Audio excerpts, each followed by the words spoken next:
तो स्टूडेंट आज हम बात करेंगे dairy processing and safety issues subject है।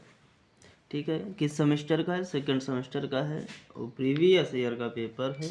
ठीक है ना, देखते हैं भाई। पहला क्वेश्चन कह रहा है दूध में वसा किस रूप में पाई जाती है? कोलाइड के रूप में, सस्पेंशन के रूप में, पायस के रूप में या घोल के रूप में? ठीक है, तो इसमें कौन सा होगा आंसर? ठीक है, तो इसमें जो है आपका जो दूध में वसा पाई जाती है सस्पेंशन के रूप में पाई जाती है। किस रूप में पाई जाती है? सस्पेंशन। ऑप्शन नंबर बी सही होगा। ठीक है, और कोलाइड के रूप में प्रोटीन पाई जाती है, याद रखिएगा। फिर अगला क्वेश्चन है कि मक्खन बनाने के लिए क्रीम की आवश्यक अम्लता कितनी होनी चाहिए? यानी मक्खन बनाने के लिए जो क्रीम की जो एसिडिटी कितनी होनी चाहिए, वो होनी चाहिए आपकी कितनी? 0.12 से 0.16, 0.25 से 0.30 और या 0.35 से 0.40, या इनमें से कोई नहीं। तो इसमें जो मक्खन बनाने के लिए क्रीम की जो अम्लता होनी चाहिए वो 0.25 से 0.30 होनी चाहिए। ठीक, अगला क्वेश्चन क्या है? बैक्टोफ्यूगेशन की खोज किसने की? अच्छा, बैक्टोफ्यूगेशन होता क्या है? जीवाणुओं को अलग करने की एक क्रिया होती, किसके द्वारा?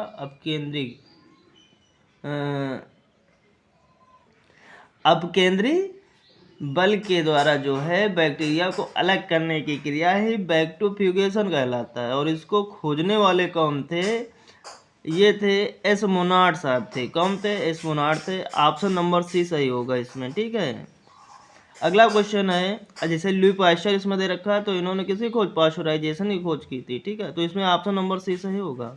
अगला है PFA एक्ट कब लागू हुआ? क्या होता है PFA एक्ट? तो ये PFA एक्ट जो है, PFA का मतलब होता है क्या? Prevention of food adulteration.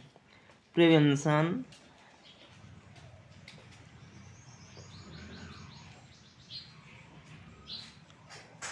Of food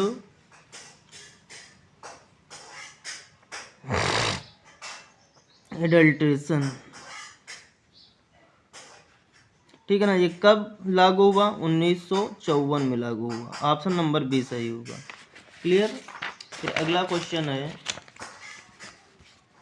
कि खीस किसके कारण गर्म होकर जम जाता है? देखो ये ऑप्शन नंबर ए है कैसिन, एल्ब्यूमिन, ग्लोबिन। पाए तीनों जाते हैं। ठीक है ना, खीस में तीनों पाए जाते हैं, लेकिन किसके कारण गर्म होकर जम जाता है? तो वो है आपका एल्ब्यूमिन के कारण होता है। किसके कारण? एल्ब्यूमिन के कारण होता है।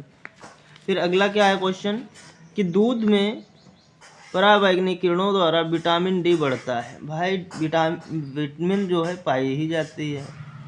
ठीक है ना, तो कहने मतलब जो अल्ट्रावायलेट रेज होती हैं उनके द्वारा कहने को विटामिन डी बढ़ता है।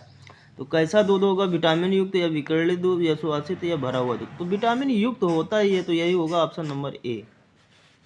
आइसक्रीम में चीनी की परसेंट यानी कि शुगर परसेंटेज पूछ रहा है किसमें? आइसक्रीम में। तो कितना होता है? 10 से 12, 13 से 15, 16 से 18, 18 से 20। इसमें कोई एग्जैक्ट नहीं दे रखा है, क्योंकि जो इसमें होता है 14 से 24% होता है। ठीक है ना, 14 से 24 वाला कोई ऑप्शन नहीं है इसमें। 18 से 20 है, 16 से 18 है, 13 से 15 है, 10 से 12 है। तो 10 से 12 वाला तो हो नहीं सकता ना, 13 से 15 वाला हो सकता है। ठीक है ना, हो सकता है तो 16 से 18 हो सकता है या 18 से 20। तो हमने एग्जैक्ट बता दिया, इसमें कंफर्म कोई आंसर नहीं है, तो ये होगा इसका आंसर। ठीक है, नोट कर लीजिए। 14 से 24% जो है आइसक्रीम में चीनी का परसेंटेज होता है। अगला क्वेश्चन है व्यावसायिक आइसक्रीम में वसा का प्रतिशत कितना होता है? यानी फैट परसेंटेज की बात कर रहा है किसमें? आइसक्रीम में। तो 10%, 12, 15, 20, 10% होता है। कितना परसेंट होता है? 10%। देखो एक बात जान लीजिए, ये जो पेपर बना है होम साइंस के हिसाब से बना है। ठीक है ना, बहुत टफ पेपर भाई। ठीक है, डेयरी साइंस के हिसाब से पेपर नहीं बना, तो इसलिए मेहनतवा जो है ढंग से करिएगा। लखनऊ यूनिवर्सिटी का है ये पेपर, ठीक है। अगला क्वेश्चन है, वाष्पीकृत दूध उत्पादन में हिलाना एक आवश्यक प्रक्रिया है।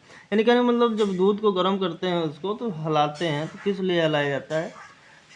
हवा मुक्त पैकिंग के लिए, या डिब्बे को फटने से बचाने के लिए, कि जेली की तरह बनने वाले पदार्थ को रोकने के लिए? इनमें से कोई नहीं। भाई जैसे गर्म किया गया गाढ़ा होगा दूध, तो हो सकता है उसमें गुलटाहा टाइप में यानी कि बन जाए, जेली टाइप में बन जाए, इसलिए जो है ऑप्शन नंबर सी होगा। अगर किसी को लगता है दूसरा कोई ऑप्शन होगा तो कमेंट करिएगा, बताइएगा, ठीक है। रिकोटा किस प्रकार का पनीर है? भाई रिकोटा एक पनीर का प्रकार है, वो किस प्रकार का है? मृदु है, दृढ़ है, अर्ध मृदु है, पनीर जल चीज है। तो ये मृदु पनीर है, सॉफ्ट चीज है ना। अगला क्वेश्चन है, दूध में प्रोटीन किस रूप में पाई जाती है? भाई दूध में प्रोटीन अभी हमने पहले बताया है, कोलाइड के रूप में पाई जाती है। किस रूप में पाई जाती है? कोलाइड के रूप में पाई जाती है। अगला है, योगर्ट बनाने के लिए कौन सी दो बैक्टीरिया स्टार्टर कल्चर के रूप में प्रयोग करते हैं? जो योगर्ट बनाते हैं उसमें जो बैक्टीरिया है स्टार्टर कल्चर के रूप में कौन से प्रयोग की जाती हैं? स्टेप्टोकोकस लैक्टिस व स्टेकोमोरस, लैक्टोबैसिलस थर्मोफिलस या बुल्गेरिस, या बैसिलस सेप्टिलस व बैसिलस सीरस, या इनमें से कोई नहीं। तो इसमें जो अपनाया जाता है आपका लैक्टोबैसिलस थर्मोफिलस व बुल्गेरिस, ऑप्शन नंबर बी सही होगा। अगला क्वेश्चन है कि सुरक्षित एवं स्वास्थ्यवर्धक भोजन को बढ़ावा देने के लिए FSSAI ने किस योजना के तहत स्वास्थ्य के लिए एक प्रशिक्षण टूल किट लॉन्च किया? आयुष्मान भारत, जागो ग्राहक जागो, स्वच्छ भारत या सात्विक खाना? तो वो है आपका ऑप्शन नंबर ए, आयुष्मान भारत। अगला क्वेश्चन, पाश्चीकरण के जनक कौन है? लुई पाश्चर, डॉक्टर सक्सलेट, एस्मोनाट या डेविस? तो पाश्चीकरण के जनक लुईस पाश्चर हैं, ऑप्शन नंबर ए सही होगा। फिर अगला क्वेश्चन है, सबसे पहले दूध के पाश्चीकरण की प्रक्रिया किसके द्वारा अपनाई गई? तो भाई जो इसके जनक थे उन्हीं के द्वारा अपनाई गई, लुई पाश्चर के द्वारा, ठीक है। फिर अगला क्वेश्चन है, पाश्चीकरण की किस विधि को बैच पाश्चीकरण कहा जाता है? यानी पाश्चराइजेशन का कौन सा ऐसा मेथड है जिसे बैच पाश्चराइजेशन कहा जाता है? एक है LT-LT मेथड, और एक है ST-ST मेथड, एक है यूपेराइजेशन, एक है बैक टू फ्यूगेशन। तो जो बैच पाश्चराइजेशन या वेट पाश्चराइजेशन के नाम से जाना जाता है वो है LT-LT मेथड, ठीक है ना, ऑप्शन नंबर ए। अगला क्वेश्चन है, पाश्चीकरण पाश्चीकरण किस विधि को वैक्रिएशन कहा जाता है? ऑप्शन ए है LT-LT विधि को, या ST-ST विधि को, या ओपेराइजेशन को, या बैक टू फ्यूगेशन को, ठीक है ना। किसे कहते हैं? तो इसमें कहते हैं LT-LT विधि को जो है वैक्रिएशन कहा जाता है, ठीक है। अगला क्वेश्चन है, वसा गोलिकाओं को विभाजन किस प्रक्रिया में होता है? वसा गोलिकाओं का तो ये समांगीकरण में होता है, ठीक है ना। किस में होता है? समांगीकरण, ऑप्शन नंबर बी, ना कि पाश्चीकरण में, ना निर्जमीकरण में, ना बैक टू फ्यूगेशन में। अगला है, एकल चरण होमेनाइजर में लगाया गया दाब कितना होता है? तो इसमें जो सिंगल स्टेज में या सिंगल फेज में जो दाब लगाया जाता है वो होता है 2000 से 2500। तो इसमें ऑप्शन होगा सी, 1500 से 2000 PSI, ठीक है। अगला क्वेश्चन है, दूध से जीवाणुओं को अलग करने की प्रक्रिया किसमें होती है? अब यहाँ पर ध्यान दीजिएगा, अलग करने की बात कर रहा है, मारने की बात नहीं कर रहा है। तो जब अपकेंद्रीय बल से बैक्टीरिया को अलग किया जाता है तो उसे क्या कहते हैं? बैक टू फ्यूगेशन कहते हैं, ऑप्शन नंबर डी सही होगा। यहीं पर अगर मारने की बात कर दी जाती तो पाश्चराइजेशन हो जाता है। अगला क्वेश्चन है, दूध की विद्युत संचालकता कितनी होती है पूछ रहा है, ठीक है ना। तो इसमें दो आंकड़े हैं, एक होता है 4 से 5 ms में भी मिलता है, लेकिन यहाँ पर महो में पूछ रखा है दूध की विद्युत संचालकता यानी इलेक्ट्रिक कंडक्टिविटी ऑफ मिल्क। तो इसमें ऑप्शन नंबर बी सही होगा, 0.05 महो ये होगा आपका, ठीक है। अगला क्वेश्चन है, किस शर्करा को दुग्ध शर्करा के नाम से जाना जाता है? दूध में शर्करा किस फॉर्म में पाई जाती है? ग्लैक्टोज के रूप में, लैक्टोज के रूप में, सुक्रोज के रूप में या माल्टोज के रूप में? तो ये लैक्टोज के रूप में पाई जाती है। और लैक्टोज डाइसैकेराइड है, ये भी जान लीजिए। कैसा है? डाइसैकेराइड है शर्करा है, क्योंकि ये दो इकाइयों के बनने से कहने का मतलब दो इकाइयाँ मिलकर, कहने डाइसैकेराइड कैसे कहते हैं? जब दो इकाइयाँ मिलकर निर्माण करते हैं तो वो जो है आपका डाइसैकेराइड कहलाते हैं। एकल इकाई नहीं होती, जब इनमें जो है दो इकाइयाँ मिलकर जब निर्माण करते हैं तो वो जो है आपकी डाइसैकेराइड कहलाती हैं। दूध किस तत्व की कमी, हाँ, दूध में किस तत्व की कमी होती है? भैया आयरन, सोडियम, कैल्शियम, फास्फोरस, ये भी होता है, ये भी होता है, ये भी। आयरन तो होता ही नहीं, तो यही कमी होती, तो यही ऑप्शन नंबर ए सही होगा। लैक्टोज किस प्रकार की शर्करा है? आ गया देखो क्वेश्चन। मोनोसेकेराइड नहीं भाई, डाइसेकेराइड यही सही है, पॉलीसेकेराइड हो नहीं सकता। ठीक है, तो ऑप्शन नंबर बी सही। स्टार्च की दूध में मिलावट ज्ञात की जाती है भाई, किससे करेंगे? अगर दूध में स्टार्च की मिलावट की गई है, किसके द्वारा करेंगे? एल्कोहल टेस्ट के द्वारा? नहीं। गर्बर परीक्षण द्वारा? नहीं। आयोडीन परीक्षण द्वारा? यस, इसी के द्वारा करते हैं, सीओबी के द्वारा नहीं। तो ऑप्शन नंबर सी सही होगा। अगला क्वेश्चन है अन्नेटो कलर। कौन सा कलर? अन्नेटो कलर का प्रयोग किसे रंगने के लिए किया जाता है? मक्खन, क्रीम, खोआ, योगर्ट। योगर्ट किसको रखते हैं? तो ऑप्शन नंबर डी, योगर्ट को रंगने के लिए अन्नेटो कलर का प्रयोग किया जाता है। अगला कह रहा है प्रसव के पश्चात सबसे पहले निकलने वाले दूध को क्या कहते हैं? जमा हुआ दूध? नहीं भाई। वाष्पीकृत दूध? नहीं। खीस, हाँ खीस कहते हैं। क्या कहते हैं? जब यानी कि प्रसव होता है उसके पश्चात जो दूध निकलता है उसे खीस कहते हैं। ठीक है, तो ऑप्शन नंबर सी होगा। फिर अगला क्वेश्चन है नवजात बछड़े को खीस पिलाना चाहिए क्योंकि इसमें होता है क्या? Vitamin D, calcium, magnesium, antibiotics. आखिर क्यों पिलाना चाहिए? तो इसमें होता है एंटीबायोटिज। ऑप्शन नंबर डी सही है। ठीक है, अगला क्वेश्चन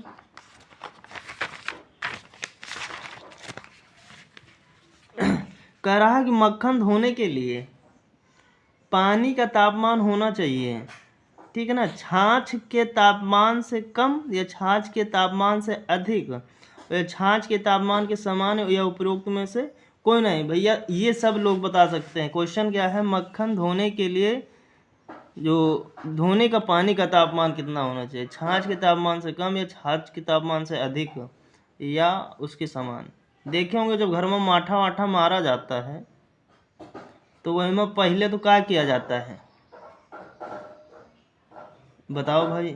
उसको यानी सिकोड़ने के लिए जब मथाने से मथा जाता है, जब उठ आता है ऊपर ऊपर मक्खन लहराने लगता है तो वो यानी कि कहने का मतलब फैला रहता है पूरे उसमें। जैसे गांव घर में होता है, कुछ लोग देखे होंगे या कुछ लोग मट्ठा मारे होंगे। तो भाई उसमें जब मक्खन को एकत्रित करना होता है तो कैसा पानी डालते हैं? यानी छाछ का जो उसमें जो परछा जिसे बोलते भाई, है ना, परछा में दही होता है, उसी को मारा जाता है, मथा जाता है तो उसमें ऊपर मक्खन निकलता है। ठीक है ना, उसको एकत्रित करके बाहर निकालने के लिए कैसा, यानी कि पानी का तापमान क्या रखते हैं? ठंडा रखते हैं या गर्म रखते हैं? तो जान लीजिए छाछ के तापमान से कम होना चाहिए। ठीक है ना, क्योंकि उसका जो छाछ होता है उसका जो तापमान होता है ज़्यादा होता है और जब ठंडा उसमें डालते हैं तो वो सिकुड़ कर इकट्ठा हो जाता है। तो ऑप्शन नंबर ए सही होगा। ये तो एकदम लॉजिकल था, कोई इसमें दिक्कत की बात नहीं थी, है ना। दूध से सभी सूक्ष्म जीवों को मारने की प्रक्रिया क्या कहलाती है? सभी सूक्ष्म जीवों को मारने की क्रिया, स्टेरिलाइजेशन, सभी की बात कर रहा है। ठीक है, पीएफए के अनुसार कुल कितने अनुमत सिंथेटिक रंग खाद के लिए सूचीबद्ध है? कहने का मतलब जो पीएफए है, ठीक है ना, प्रिवेंशन ऑफ फूड एडल्ट्रेशन, वो कितने रंगों को अथॉरिटी देता है? कहने का मतलब परमिट देता है, अनुमति देता है, तो वो है 8 रंग। अगला है कैरेमलाइज्ड सुवास दूध में किसके कारण होता है? स्यूडोमोनास या स्ट्रेप्टोकोकस लैक्टिस या स्यूडोमोनास पुटेंसियस या स्यूडोमोनास सिंजेंथा। सीधा सी बात, कुछ चीज़ें हैं दूध में जो है लैक्टिस या स्ट्रेप्टोकोकस बैक्टीरिया होती हैं जो कि उसके लिए जिम्मेदार होती हैं। लगभग क्वेश्चन में अगर थोड़ा सा दिमाग लगाया जाएगा तो सही हो जाएगा। ऑप्शन नंबर बी, जिसे कहते हैं तुक्का लगाना। स्ट्रेप्टोकोकस लैक्टिस के कारण होता है। ठीक है, अगला क्वेश्चन है छेना निर्माण में किसके निर्माण, छेना निर्माण में अम्ल मिलाने के लिए दूध का उपयुक्त तापमान क्या होना चाहिए? 45 से 50, 65 से 70 या 80 से 82 या इनमें से कोई नहीं? 80 से 82 होना चाहिए। कितना होना चाहिए? 80 से 82 होना चाहिए। अगला क्वेश्चन है छेना तैयार करने के लिए अम्ल की उपयोग दर कितनी होनी चाहिए? छेना को तैयार करने के लिए अम्ल की दर, भाई जैसे छेना बना रहे हैं तो एसिडिटी कितनी होनी चाहिए भाई, कहने का मतलब अम्ल, इसको भाई आप लोग बताएंगे ये क्वेश्चन का आंसर कमेंट बॉक्स में। ठीक है सब हम ही बता देंगे तो आप क्या पढ़ेंगे। सूखे दूध या दूध पाउडर में कुल ठोस का परसेंट कितना होता है? भाई कितना होता है, यानी कह रहा है कि जो total solid percent in dry milk, तो वो होता है आपका 96% होता है। ऑप्शन नंबर बी सही होगा।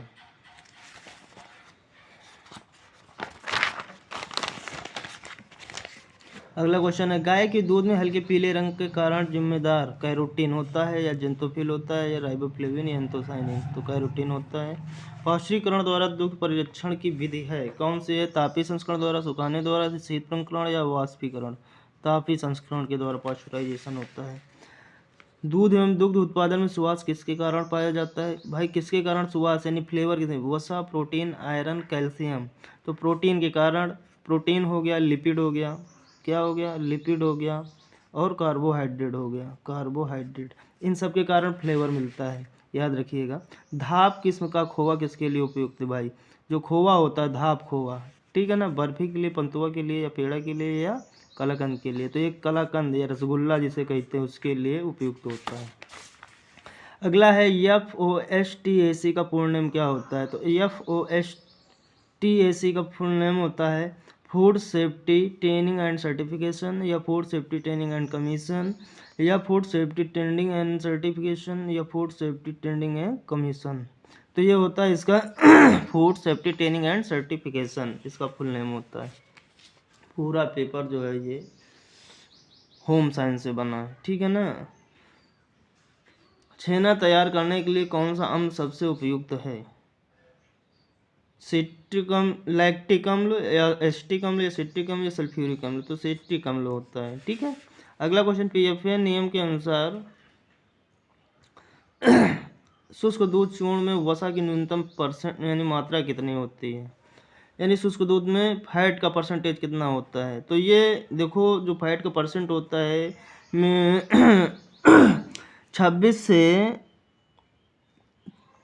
26 से कितना होता है? 42% होता है। लेकिन यहाँ न्यूनतम की बात की जा रही है तो ये ऑप्शन नंबर सी सही होगा।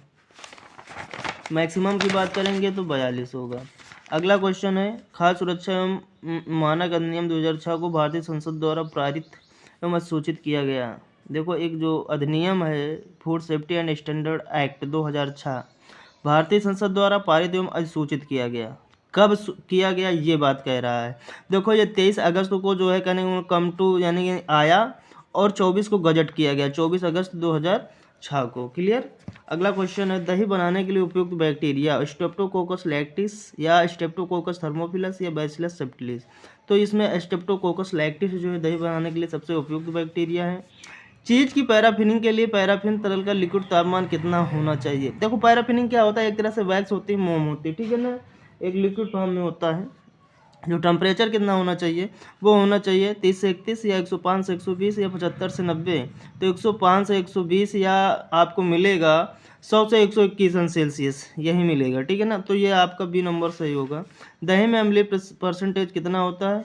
0.5 से 1.1%, या 0.7 से 1.5%, या 2.0 से 2.5%। तो दही में जो एसिडिटी का परसेंटेज होता है वो 0.7 से 1.5% होना चाहिए। ऑप्शन नंबर बी सही होगा। मक्खन में नमी की प्रतिशत यानी moisture percent in butter, butter में पूछा जा रहा है कि नमी कितना परसेंट होती है? 20, 30, 25, 16% होती है। कितने परसेंट होती है? 16% होती है। निम्नलिखित में कौन सा न्यूट्रलाइजर है? CaO, Mg, Na2CO3, या इनमें से कोई नहीं? तो Na2CO3 ये क्षारीय है। क्या है? क्षारीय न्यूट्रलाइजर है Na2CO3। वसा का विशिष्ट घनत्व बताइए। फैट की बात कर रहा है 1, या 0.93 या 1.028 या 1.036। तो जो फैट होता है स्पेसिफिक ग्रेविटी, यानी फैट की स्पेसिफिक ग्रेविटी कितनी होती है? 0.93 होती है। क्रीम के पकने का तापमान, यानी कि क्रीम को पकाने के लिए क्या टेम्परेचर होना है? 5 से 10 अंश सेल्सियस, 20 से 22 अंश सेल्सियस, 10 से 15 अंश सेल्सियस, या इनमें से कोई नहीं। तो ऑप्शन नंबर बी 20 से 22 अंश सेल्सियस। कितना होना चाहिए क्रीम को पकने के लिए टेम्परेचर? 20 से 22 अंश सेल्सियस होना चाहिए। अगला क्वेश्चन है, एक मार की केंद्रीय प्रयोगशाला कहाँ है? तो ये है नागपुर में। सीधा पहला ही ऑप्शन ए होगा, जो कि महाराष्ट्र में है। दूध को 62 अंश सेल्सियस 62.8 अंश सेल्सियस पर 30 मिनट तक प्रशीतृत किया जाता, तो इसे नष्ट करने के लिए, यानी किसे नष्ट करने के लिए? जो रोगजनक जीवाणु होते हैं या गैर रोगजनक जीवाणु या इकोलाई, या इनमें से कोई नहीं। बाय पैथोजन बैक्टीरिया, जिनसे कहीं बैक्टीरिया क्रिएट होती है, उनको नष्ट करने के लिए करते हैं। अगला क्वेश्चन है, क्या है? घी में बौद्धा परीक्षण, यानी बौद्धा परीक्षण मतलब बोर्डन टेस्ट, किसकी मिलावट को पता लगाने के लिए किया जाता है? वनस्पति घी को पता लगाने के लिए किया जाता है। सीधी सी बात है। घी में वसा परसेंटेज, भाई इसमें जो घी में परसेंटेज होता है 99% से अधिक, यानी 99.5%। ऑप्शन नंबर बी सही होगा। ठीक है, ना कि 100 होगा, ना 97 होगा, ना तो 95। 99% से अधिक होती है तो 99.5% होगी। ऑप्शन नंबर बी सही है। अगला क्वेश्चन है, TQM का पूर्ण रूप क्या है भाई? TQM क्या पूछ रहा है? TQM का पूर्ण नाम, तो total quality management. Option number ए सही होगा। टेन क्वालिटी मैनेजर ये नहीं होगा। टोटल क्वांटिटी ऑफ मीट ये भी नहीं होगा। ट्रेनिंग ऑफ क्वालिटी ये भी नहीं होगा। तो क्या होगा? Total quality management. दही का उष्मायन तापमान कितना होता है भाई? 30 से 31 अंश सेल्सियस, 10 से 12 अंश सेल्सियस, या 22 से 25 अंश सेल्सियस, या 35 से 40 अंश सेल्सियस। ये इंक्यूबेशन टेम्परेचर पूछ रहा है किसका? दही का। 30 से 31 अंश सेल्सियस होगा। फिर अगला कह रहा है, छेना में कितने प्रतिशत प्रोटीन पाया जाता है? तो छेना में प्रोटीन की मात्रा पूछ रहा है भाई। 20, 17, 25, 23, 17% पाया जाता है। देखो छेना किस दूध, यानी किस पशु का दूध से बनाया जाए तो सबसे बेहतर होता है? छेना जो है गाय के दूध का सबसे बेहतर होता है। गाय के दूध, ठीक है ना, गाय के दूध के लिए छेना सबसे बेहतर होता है। ठीक है, ये जो, और दूध क्या, सॉरी, भैंस का दूध का उतना बेहतर नहीं होता। भैंस के दूध का खोवा बेहतर होता है और गाय के दूध का छेना बनाना बेहतर होता है। गाय के दूध का जो कहना प्रोटीन कंटेंट होता है 17 होता है, और भैंस के दूध का जो होता है, इसका जो है गाय का 17% प्रोटीन पाई जाती है, 17 कुछ होता है। और भैंस में जो होता है, भैंस में 14 कुछ होता है, 14%, 14 दशमलव कुछ समथिंग होता है, इतना परसेंट इसमें प्रोटीन पाया जाता है। तो कहने वाले छेना में कितने परसेंट प्रोटीन पाया जाता है? 17% पाया जाता है। ऑप्शन नंबर बी सही। चेडर शहर स्थित है भैया। चेडर यहाँ देखो पूछ लिया डेयरी साइंस में, बताया ना, गजब का पेपर बनाया, बहुत टफ पेपर बना है ना। वो पढ़ते रहिएगा, नहीं इसी तरह बन जाएगा ना तो गर्दा उड़ा देगा दिमाग का। देखो एक चेडर पनीर होती है, ठीक है, क्या होती है? चेडर पनीर। आखिर इसमें चर्चा की गई है तो क्यों की गई, इसकी बात करते हैं। चेडर शहर कहाँ है? इंग्लैंड में स्थित है। कहाँ है? वहाँ पर एक चेडर चीज है। क्या? चेडर चीज फेमस है, ठीक है ना, क्या चीज, इसलिए पूछ लिया गया है। तो ये इंग्लैंड में स्थित है। विश्व खाद्य दिवस 16 अक्टूबर को मनाया जाता है। ठीक है, ऑप्शन नंबर ए सही होगा। स्प्रे ड्राइंग दूध के पाउडर में घुलनशीलता का परसेंटेज कितना होता है? यानी जो सोबिलिटी परसेंटेज की बात कर रहा है, स्प्रे ड्राइंग मिल्क पाउडर जो शुष्क दूध होता है उसमें घुलनशीलता कितने परसेंट होती है? 80 से 85, 75 से 75, या 99? तो 80 से 85% घुलनशीलता होती है। ऑप्शन नंबर ए सही होगा। फिर उसके बाद कह रहा है, गाय के दूध की सामान्य अम्लता होती है। भाई अम्लता की बात की, गाय के जो दूध होता है उसमें कहने का मतलब एसिडिटी, तो उसमें होता है क्या? 0.14 0 से 1.8 होता है। ठीक, ये भी नहीं होता है 0.10 से 0.26%, नहीं ये नहीं होता है। 0.14 से 0.18%, यही सही होगा। ऑप्शन नंबर बी होगा। ठीक है, दूध का पृष्ठ तनाव क्या होता है? चलिए इसको बताइएगा क्या होता है। ठीक है, दूध का पृष्ठ तनाव कितना होता है वो भी डाइंस में बताना है आप लोगों को, ठीक है। अगला क्वेश्चन है मक्खन में नमी की मात्रा, भाई मक्खन पूछ रहा है 16, 30, 40, 35, 16% होता है। समान परीक्षण में जो निर्जमीकरण की पुष्टि करता है वो क्या है, निर्जमीकरण की पुष्टि करता है। COV टेस्ट, फास्फेट टेस्ट, या हार्ट आयरन टेस्ट, या turbidity test. COV test, option number A. अगला क्वेश्चन PFA नियम के अनुसार खोआ में न्यूनतम वसा 20, 30, 35, 45, 20% फैट की मात्रा पूछ रहा है। पूर्व स्तरीकरण विधि का विकास किस संस्थान द्वारा किया जाता है, प्रे स्टार्टिफिकेशन का, IVRI या NDRI या CDRI या CSWRI, तो NDRI के द्वारा। HACCP का पूर्ण नेम क्या होता है, तो HCC का पूर्ण नेम होता है hazard analysis critical control point, option number B सही होगा, ठीक है। संघनित दूध में क्रिस्टलीकरण के लिए कौन सा पदार्थ मिलाया जाता है, लैक्टोज क्रिस्टल मिलाया जाता है, लैक्टोज क्रिस्टल, ना कि प्रोटीन, ना सोडियम साइट्रेट, ना सोडियम कार्बोनेट। अगला क्वेश्चन है UHT अल्ट्रा हाई टेम्परेचर, ठीक है, क्या अल्ट्रा हाई टेम्परेचर विधि में दूध को गर्म करने पर कुछ सेकेंड, यानी कितने टेम्परेचर पर करते हैं कुछ सेकेंड के लिए भाई, तो 135 से 150 अंश सेल्सियस, ये ऑप्शन नंबर डी सही होगा। ये भी नहीं, 95 से 100 अंश सेल्सियस नहीं, 100 से 105 नहीं, 110 से 120 नहीं, होगा कौन सा 135 से 150 अंश सेल्सियस, यानी 150 अंश सेल्सियस। एक माध्यम का अपवर्तनांक सीधे घुलनशील अवयव से संबंधित होता है, तो दूध का अपवर्तनांक कितना होगा, 2.05, 1.75 या 1.34 या 1.10। तो पानी का कितना होता है भैया अपवर्तनांक, 1.33 होता है। तो दूध का कितना होता है, तो दूध का होता है 1.34, ऑप्शन नंबर सी सही होगा। FSSAI के अनुसार टोन मिल्क में न्यूनतम वसा व वसा रहित ठोस पदार्थ की मात्रा कितनी होनी चाहिए, 3 होता है इसमें फैट, और 8.5% होता है क्या SNF, ऑप्शन नंबर बी सही होगा, ठीक है। अगला क्वेश्चन है क्या कह रहा है, प्लास्टिक क्रीम में वसा परसेंट भैया देखो 30 से 35 और 20 से 25, 45, 40 से 45 या 65 से 80।